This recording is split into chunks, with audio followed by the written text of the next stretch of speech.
একটা ছোট্ট গ্রাম, চারদিকে মাঠ, খাল আর কাঁচা রাস্তা। এই গ্রামে থাকতো একজন গরিব কৃষক, নাম তার রহিম। রহিমের নিজের কোনো জমি ছিল না, অন্যের জমি বর্গা নিয়ে সে চাষ করত। এক বছর বর্ষা আসতে দেরি হচ্ছিল, কিন্তু রহিম চুপচাপ শুনল। সে মনে মনে বলল, বৃষ্টি আমার হাতে নেই, কিন্তু পরিশ্রম তো আমার হাতে গু। সবাই যখন বসে বসে অপেক্ষা করছিল, রহিম তখন ভোরে উঠে মাঠে গেল। মাটি খুঁড়ল, ঘাম ঝরালো, শেষ সম্বলটুকু দিয়ে বীজ রোপণ করল। গ্রামের লোকজন হাসতে লাগল। কেউ বলল, রহিম পাগল হয়ে গেছে। কেউ বলল, এই রোদে বীজ লাগিয়ে লাভ কি? রহিম কিছু বলল না। সে শুধু প্রতিদিন আকাশের দিকে তাকিয়ে অপেক্ষা করত। দিন গেল।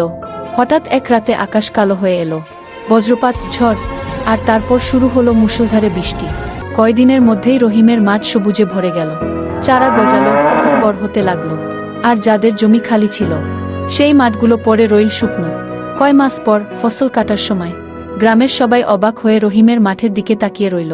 রহিম তখন মাটির উপর দাঁড়িয়ে আকাশের দিকে তাকিয়ে শান্তভাবে বলল, পরিশ্রম কখনো বিফলে যায় না। মানুষ বিশ্বাস হারায়, কিন্তু প্রকৃতি পরিশ্রমকে